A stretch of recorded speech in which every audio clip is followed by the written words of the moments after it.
है कि तीनों लालों के ऊपर मनोहर लाल ज्यादा भारी पड़ गए। जो दशकों तक का जो लाल परिवारों का वो अपना वर्चस्व चला आ रहा था, जिसको हरियाणा में कहा जाता था कि जो मुख्यमंत्री है तो लाल ही बनेगा, ये नहीं पता कि भजनलाल बनेगा, बंसीलाल बनेगा, देवीलाल बनेगा या उनके परिवार से बनेगा। उस चीज को तो समाप्त करने का काम जो है 2014 से लेकर 2019 के बीच आगे तक लंबे समय जो किया, वो मनोहर लाल खट्टर ने अपनी सदी हुई चीज में, जिसको कहते हैं कि चिलमन में है, छिपते भी नहीं दिखते भी नहीं।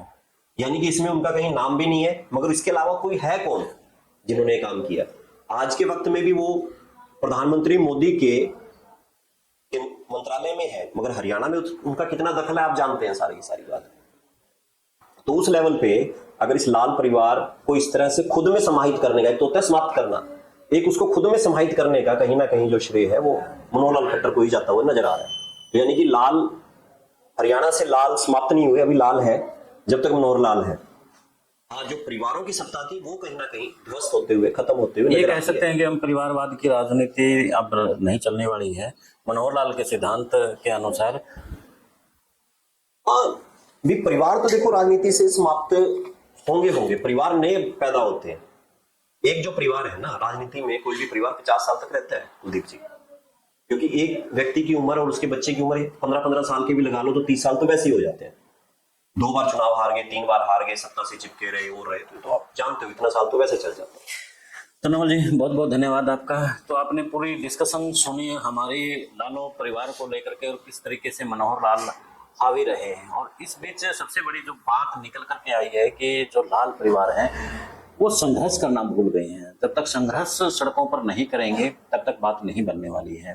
हालांकि पिछले दिनों जब जो अभय सिंह चौटाला है उन्होंने सड़क के ऊपर संघर्ष किया था और संघर्ष भी उनका रंग लेकर के आ रहा था, तभी गोपाल कांडा ने उनके संघर्ष के ऊपर एक ऐसा दाग लगा दिया जिसके कारण से उनको बड़ा नुकसान हुआ था। तो एक किस्सा और बता रहे थे हम, जब चर्चा कर रहे थे मैं और नवल सिंह, वो ना कहें तो एंड करते हुए मजा नहीं आएगा।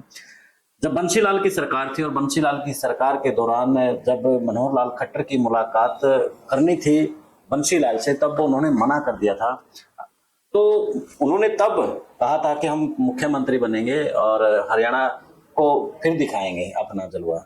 तो यही कहानी थी नवल जी। वो कहानी ऐसी कही जाती है जैसे बीजेपी के अंदर तो अलग अलग संगठन है और ये कहा जाता है कि चर्चा है, किससे सुनते हैं जैसे कहीं बैठ के, तो बीजेपी में तो मंडल महामंत्री होते हैं, मंडल मंत्री होते हैं, प्रधान तो इनके अंदर उस तरह से है नहीं। तो कहा जाता है कि जब भजनलाल बंसीलाल की सरकार बनी तो इनकी तरफ से कहा गया कि अपना गठबंधन है भाजपा के साथ, तो उनके पदाधिकारी अपने से मिलना चाहते हैं। तो उन्होंने कहा कि कौन मिलना चाहते हैं, तो वो कि संगठन मंत्री है।